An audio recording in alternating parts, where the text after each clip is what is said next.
Yeah, the whole branding, the social media, there's a lot of things he wasn't gonna get into that he's like, shoot, man, I gotta play this game. Damn it. Um, did you get the vitriol, especially given the feel for the game? I was surprised that the fans it was as subdued early as it was, but the players definitely didn't get that memo. Oh yeah, I mean, I think Northwestern. I think maybe the Nebraska coaches had talked about Northwestern being the kind of team that played a little bit beyond the whistle. I also think that Nebraska knew after what had happened at Minnesota that they were going to have to play with a little bit more edge, and that meant taking things, you know, right up to the whistle and beyond. And there were a couple moments there where I think Nebraska, you know, in Northwestern, it looked like it was going to be a little mini brawl Yeah. on the field, or as most people know, just a regular game with the Steelers. And so, you know, seriously, they're like getting in fights all the time. Yeah. And so I wish they that's how they play, I you wish they could know. play better defense, but that's neither here nor there. Yeah, they like to fight. Anyway, you know, so I think there was some of that was going to happen, and I thought Nebraska matched Northwestern's edge. I think Nebraska or Northwestern is a very hard nosed and well coached team. I really do. I think they've got good coaching. They don't have a ton of talent, but they have good coaching, and that's a challenge for Nebraska all into itself. Not because Nebraska doesn't have good coaching, but sometimes they have failed to match up to the team that just plays consistently for Yeah, 3 hours, when a even if they team don't isn't play like gonna yours. blank, sometimes Right. Nebraska has had to rub their eyes. Do you know what I mean? Mm-hmm. Mm. For sure. And so I thought Nebraska did a nice job there. By and large, I thought Nebraska performed pretty well. I think for the second time this season, you saw why Nebraska has Dylan Raiola and wanted him on the team. And that is kind of, I mean, it's not exactly all that he's there to do. Of course not. But that is part of what he's there to do. Is when it matters late in the game, it is his job to lead the team to touchdowns that win games. Mm. And he's done that now twice. Um, that one doesn't quite count as a 2 minute drill, but it was a hell of a drive, It was almost and seven he minutes deserves a lot worth. of credit. Yeah, he deserves a lot of credit for how it turned out, and that's why you have him there. You know, so you have to credit him with his play on that drive, particularly the play to Hunter. It was a great throw, great evasion of the rush. And you might argue that one of the differences in that game was Raiola versus their guy, and their guy wasn't bad all the time, but he made a couple of mistakes. So, uh, yeah, good win. Now you gotta bring all that energy and then some, and you really got to coach it well against USC because USC is going to come in with a lot of. They will have prepped really well. They have a very good defensive coordinator, certainly every bit as good as Nebraska's offensive coordinator. So this will be a challenging contest for Nebraska in every way on Saturday. Let me ask you something, Sam. Hopefully, you won't be prisoner of the moment. And I'll give you a couple things. I've said all off season and into the season when I talk about an Isaiah Hunter, I talk about his competitiveness. I always say he's not a natural pass catcher, good after the catch, whatever. Danke, the most polished. Barney may be your best. I get it now. People are a little upset. They think he goes down too easy. They don't watch some of that. We have short term memory when it comes to. We just remember the ones that he gets tripped up, not the ones where he like runs forever. But when I Mm-hmm. so all three things that those guys bring to the table. We saw the key catch along the sidelines from Barney. We saw the toe drag touchdown from Hunter. We saw the savvy sit down by Key on a critical third down, in which I don't even know if he had a target up until that point. Uh, who would you try to take away, or who do you think is kind of the key figure of those three in this offense if it's going to hum outside of EJ? I think they're I think defenses generally try to take Barney away. Although, you know, you can scheme him into a touch with a toss or a quick throw. Because he's Those in the haven't been slot, you very mean? successful. Mm-hmm. Yeah, Yeah, that hasn't yeah. been very successful. Those plays, but they'll hit one eventually. The end around was close. Oh man, to be in a really big play. Yeah. Had to go a little too I don't far know. wide They around. needed that a yeah, little bit just had to stretch too much. Yeah. Yep. So they're trying to find ways to get him the ball. I think teams are trying to take him away because they know that he's really good after the catch. Hunter is benefiting, I think, from some of the attention that's going to Key and going to Barney, but in the red zone, Hunter's really good. I mean, those plays that he's made are legit. I think that's his third one this season. He made one against Cincy. He made one against Maryland. He made one against Northwestern. Those are Nebraska's 3 best wins of the season. Not coincidental, I don't think.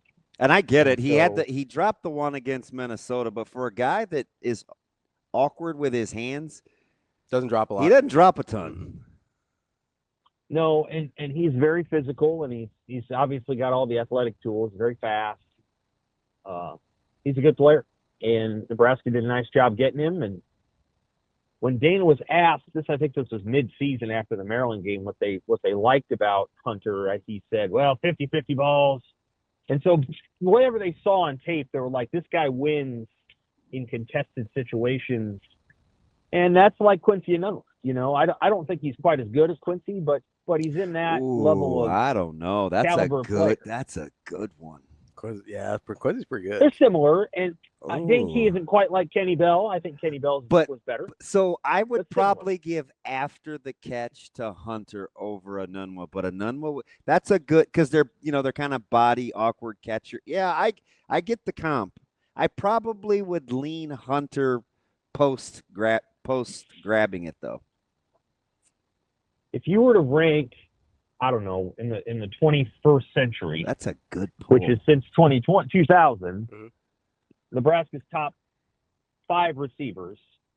You'd be challenged not to put Enunwa in there. He's pretty good. He's pretty good. That's a good poll. I don't know who number 1 is because I really don't think it should be Trey Palmer. I don't because he was only here 1 year and Trey was only good at a handful of things, but he was very good at those things. But Enunwa was the one who had 12 touchdown catches back in 2013 or 2013. And so he's pretty special, and he won him a couple of games that year. He helped them win a couple of games that year.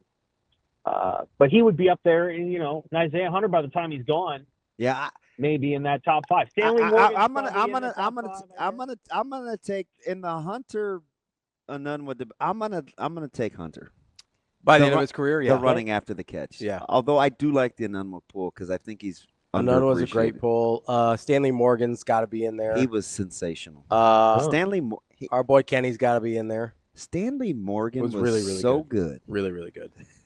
To We're never have be talked about. 21st century team, and I don't know who the receivers are going to end up being. It's going to be challenging because Stanley Morgan Maurice Purify was very good too at times.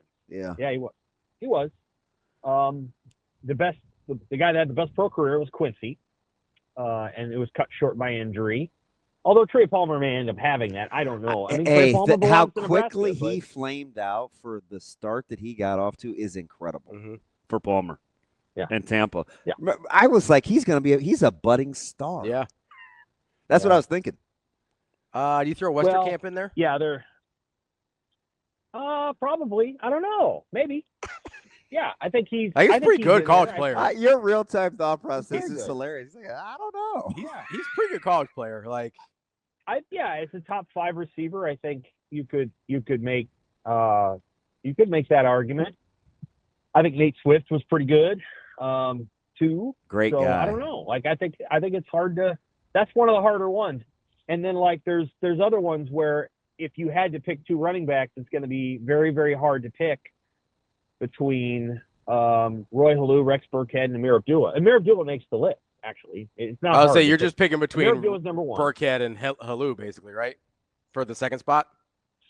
Yeah, I think so. I think you're picking there, and I think Corey Ross probably finishes just short of those 2. But Amir's number 1. But then you got to pick between those 2, and that's very hard to do. And then Marlon Lucky. Is Marlon Lucky in there? Is Brandon Jackson in there? It's hard. I don't know. Best wishes. I liked Brandon Jackson a lot. But Nate was the original Swiftie too. Don't get it twisted. So. Speaking of running backs, not of Swifties, Sam, what did you think about Nebraska's offensive game plan? Well, Dylan, to his credit, actually did a great job of explaining it in the postgame that Northwestern had a light box and they were filling late with their safeties, and so under those circumstances you run the ball. And kudos to Dylan for explaining that, because I think everybody else thought it was a commitment thing, and the reality was Northwestern was comfortable giving up those kind of gains in the middle of the field, and then when they got down inside the 20, I'm sure the play that pisses Northwestern off the most was the first third down run that Johnson had, where he just out-toughed. Yeah, he got that on his own. Northwestern fit that right. They ate Nebraska up, and that was all effort. That was all EJ, man. Yeah, and I'm sure that's the play that bothered them, because I think their plan was, well, when they get down there, field goals, we're going to make them settle, and then we'll win the game that way. And he turned that drive into a touchdown. And then Hunter turned the other one into a touchdown with a great play. And so I'm sure they were furious with that. And then those third down plays, I know they were mad about that. So there were several plays in that game where I think Northwestern would say, well, hey, you know what, gall darn it, we won 73% of the snaps in that game, or we played it just the way we wanted. But Nebraska had those handful of snaps, including the kickoff return, where they beat us, and that was the difference in the game. And I think that's probably about right. So I thought the game plan was fine. I thought they did a nice job of taking what Northwestern gave, of possessing the football. And, hey, that touchdown drive, though, I think is who they probably really want to be, like late in the game. And it's like, all right, we're going to run rub routes and these little out routes, and we're gonna get it done our way. And Dylan's gonna throw it. He's gonna throw it on time, and everybody's gonna break a tackle. I'm sure that was one of Dana's favorite drives of the year, maybe his favorite drive, and probably Dylan's favorite drive if you get right down to it, other than the Maryland game. So I thought they played okay on offense. They're obviously limited, and again, this week they might have a game where things get loose and they're able to make some plays. Yeah, that's I know. It's going to be the ultimate discipline, and I'm not ready to move on to SC just yet. I'll just say this before I ask you this question about EJ. That game is going to boil down to discipline, because you're going to watch this SC film and you're going to think, man, there's plays to be made. Back in, you can go at 22. Like, there's some things, but it's like, I go back to Coach Rhule's comments, who they need and want to be versus who they're capable of being. Like, that whole thing is going to be fascinating as they game plan this week. But let me go back to this. I've said this for about 3 or 4 weeks now, and I'm reminded of it this morning as I think they have an off day. The most underappreciated thing about EJ is his ability to get back up and not be bothered by the contact he receives. His toughness and malleability with his body, I don't even know if bendability is a word, but his flexibility, his ability to absorb tackles and not have it look like it's wearing on him is incredible. Whatever he did to get his body ready is grossly underappreciated. I said, who kept hitting him in the back after those catches out of the backfield? Oh, and I'm like, you guys don't understand. Like, it's amazing that he just keeps getting up and goes back to the huddle. And the next play, I said his 17th carry looks like his 7th. It's a very underappreciated skill that EJ has. Yeah, he brings a lot of intangibles to the table. Because he's not a big guy. He's a tough guy. Yeah. I've been a fan of his for a long time. So I was confused back in 23 and 24 why he didn't play more. And again, Dana Holgorsen changed his career. In a good way. I think Dana Holgorsen saw the qualities that other people maybe overlooked for whatever reason. And he has leaned into Emmett Johnson, and he is, I'm sure Emmett's going to come out of this season somewhat banged up because of his usage rate. He's getting 74% of Nebraska's running back carries this season, which is 5% higher than Anthony Grant did in 22. And Anthony Grant wasn't the same player in 23 as he was in 22. And so I don't know. But it's going to end up being a very memorable season for Emmett. He's going to go over 1,000 yards. He's probably going to have 1,500 all-purpose yards. It'll be one of those things where he's able to say, I completely maxed out what I was capable of. And he's going to be happy that he had a coach that believed in him like that. And that is exactly what it is. It's a marriage of all the things that he's good at and a coach that believes that what he's good at really matters for this offense. And I think you've seen that. So, as Emmett gets older, 10 years down the line, I don't know if it's going to be like when Amir Abdullah comes back, but it's going to be, hey, there's Emmett Johnson. And man, he was good. And I hear that from fans all the time, how much they appreciate how hard he is to bring down and how tough he is. He's going to be a guy that people remember for a long time because of his toughness, and he'll feel that. When he's 40 years old, he'll be able to come back and everybody will go, there's Emmett Johnson. And he earned that this season. It's pretty cool. Sam, moving on to USC now, as you've seen Nebraska's offense against Northwestern and Minnesota the last couple of weeks, and then you see USC and what they've done all season. Is there have you kind of decided in your head the way you think this game needs to go? I know you guys For both. Nebraska to win. I know you guys both came into this and you're thinking, oh, Raiola would have 20-some more pass attempts than Mayavet. Yep, 100%. I know that's what everybody thought, right? Yeah. I think they got to get a couple of turnovers. I think they have to. Well, they'll give you a shot. He's thrown some incredible passes this year that almost look like mistakes, right? And you got to pick a couple of those off. I don't know how he's fit some of the throws he's fit in, but the reality is, it's hard to know if those are incredible skill, like a Justin Herbert level skill, or if they're luck. And Nebraska needs to make the previous 8 games of his or 7 games of his luck. They need to pick up a couple of those passes off. When he throws to Mekhi Lemon, who's 5 whatever, he's listed at 5'11". He might be the best slot receiver in the country. He's terrific, but there's moments where he'll throw him the ball, 27 yards downfield, and it's like literally right in the basket. You got to pick those off. You have to try to get an interception or 2 off this guy. I think they can, but I also think they have to. I don't think this is a game where USC can have a clean record on turnovers and lose. I think they're gonna score, and you have to take a couple of their drives and flip them in your favor. So that's one thing. I think the defense has got to go get a turnover too, and you could force fumbles too. I mean, there's nothing wrong with that. And then on offense, I think you have to play the possession game, and you have to know in your heart that you're not Notre Dame. So Notre Dame is able to go, punch for punch with any offense in the country the way they're playing. And they have 2 great backs, and they got great tight end, great quarterback. Nebraska can't be Notre Dame. And so somehow it still took SC to botch a 4th and inches and throw a wide receiver reverse pass. Like, there's still some SC in though. There is.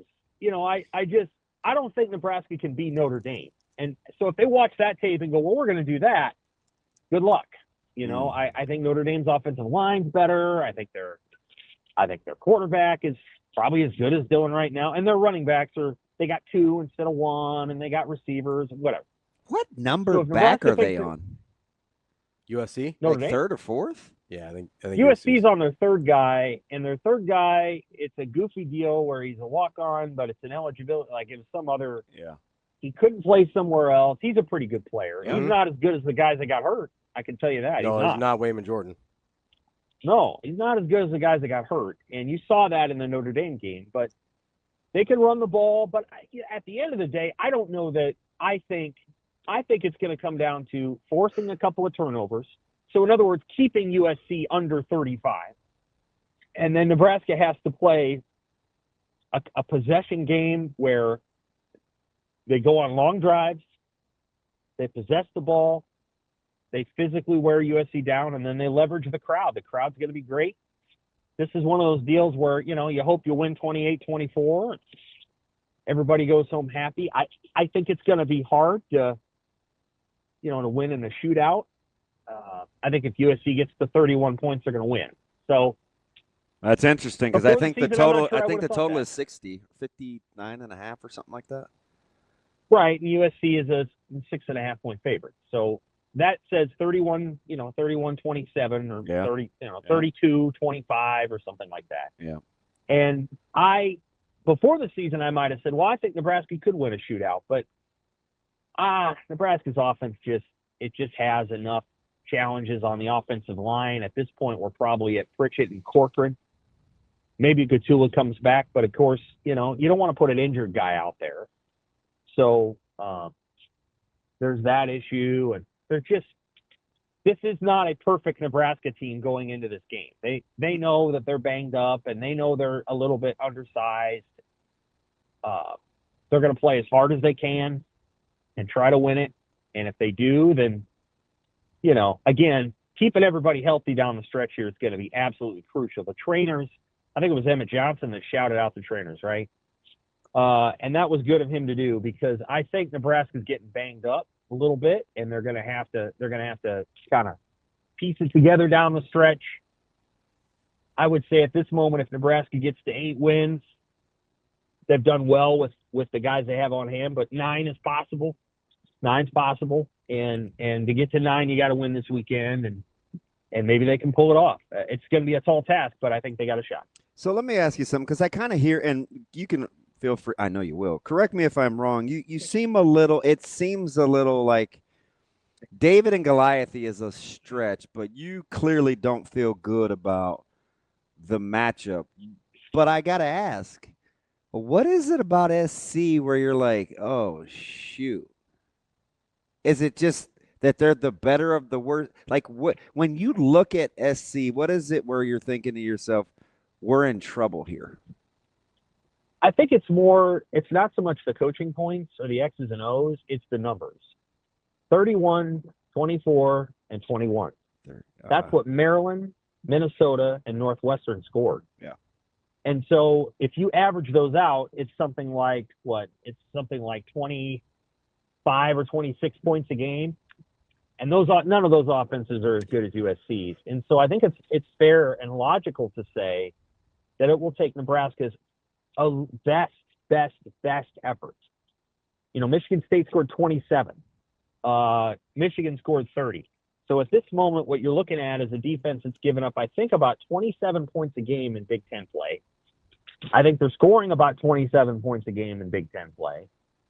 And that shows you kind of where they're at. So I think Nebraska's got to – that's why I say turnovers. I'm not saying they can't do it. I think they can. Mm-hmm. I think the one thing I'd say about Maava is that he has thrown some throws, and I've watched them a ton. He's thrown passes this year that you're just like, how in the hell did he do that? Oh, yeah. Did he know what he was going to do? He got away with 2 against Illinois. I was like, what the?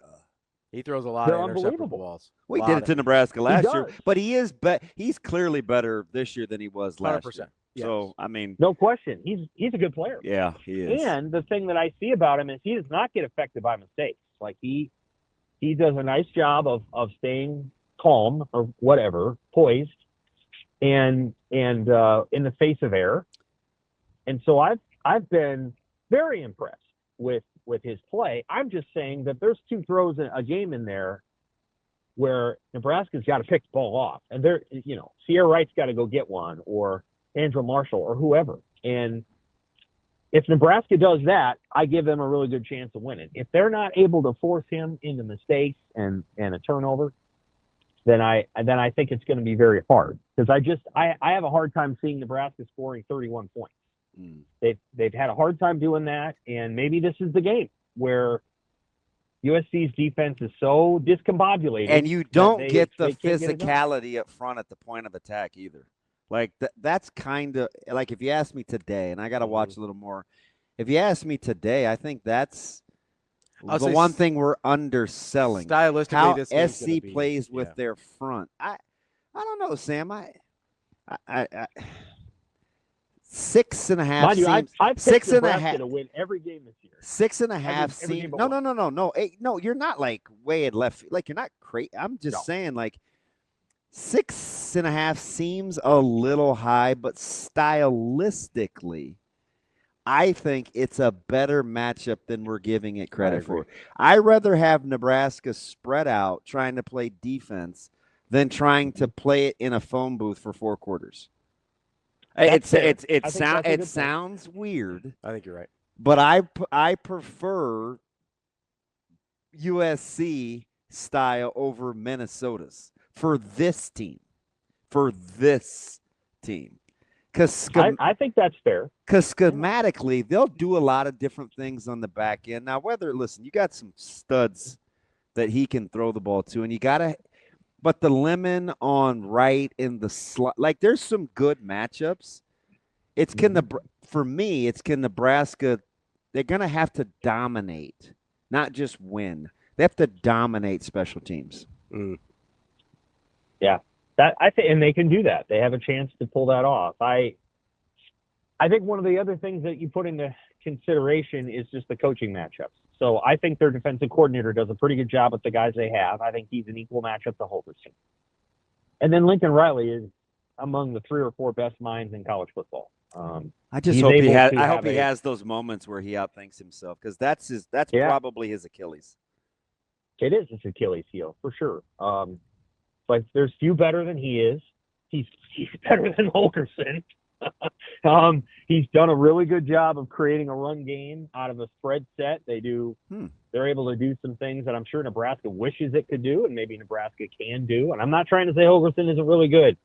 The first drive of the game, listen to David Braun after the game commend Nebraska's first drive, which, it's always pretty good. Yeah. Holgorsen comes out with something outside of the Minnesota game.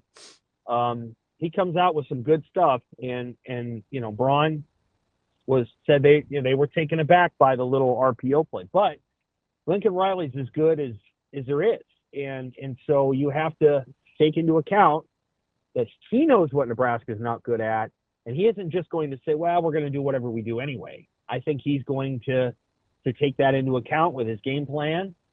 Remember that they have a running quarterback. He can run. He doesn't want to. He's really good but he is really good at buying time. He moves just enough to give you gives you a headache. He clearly wants to be buy a time quarterback, but he can run too. They have a backup quarterback who they will run, who comes into the game, and he's a good runner. You just don't USC has to do everything it can. Like, this isn't a game where they're like, well, let's hold a little back for Oregon. No, they have to.